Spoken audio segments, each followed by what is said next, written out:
这多少瓶？12瓶。12瓶，来干就完了。咱们这个重庆锅底料下就过去。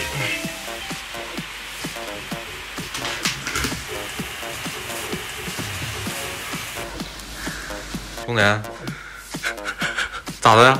辣呀？辣，不太习惯吧？是不是啊？好像确实没这么吃过，是吧？嗯，所以呢，咱们这个也得跟上嘛。哎，行，啊，辣得正，辣得正嘛，对上。晚上先来一趴是吧？先来一盘就下去，就给它炖上，它就完了，就干，是不是？对，行，都下去了。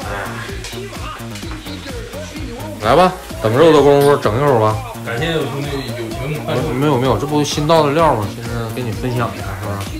友情分享。哎呦我去，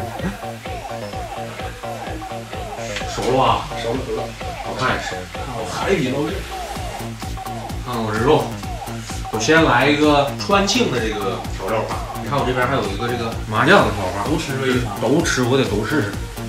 哎，挺好吃。羊肉的鲜加上还有点辣啊。不是，太辣了，受不了啊！辣的极致就没感觉啊！然后看我手上的这个干儿啊，水煮干儿啊，这个呢，我还是觉得要用这个我们北方的芝麻酱。南油碟北芝麻酱，今天咱们给它揉在一起，都是，都肉，来。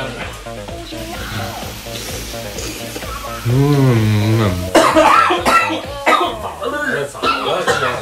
哎呀，炒呛了，再加炒菜，加点汤吧，加点汤吧。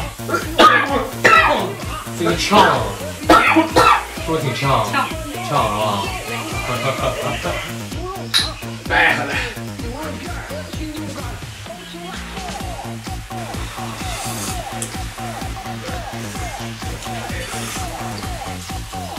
兄弟，你点锁好肉，我搂点行不行啊？点了几斤肉啊？3斤啊。那没了，没看见吗？没再点呗，咱确实好吃啊。那好吃不好吃，搂点我。好吃，好吃。我总结一下啊，呼伦贝尔特产羊肉和重庆特产火锅底料的结合，可以说是非常成功。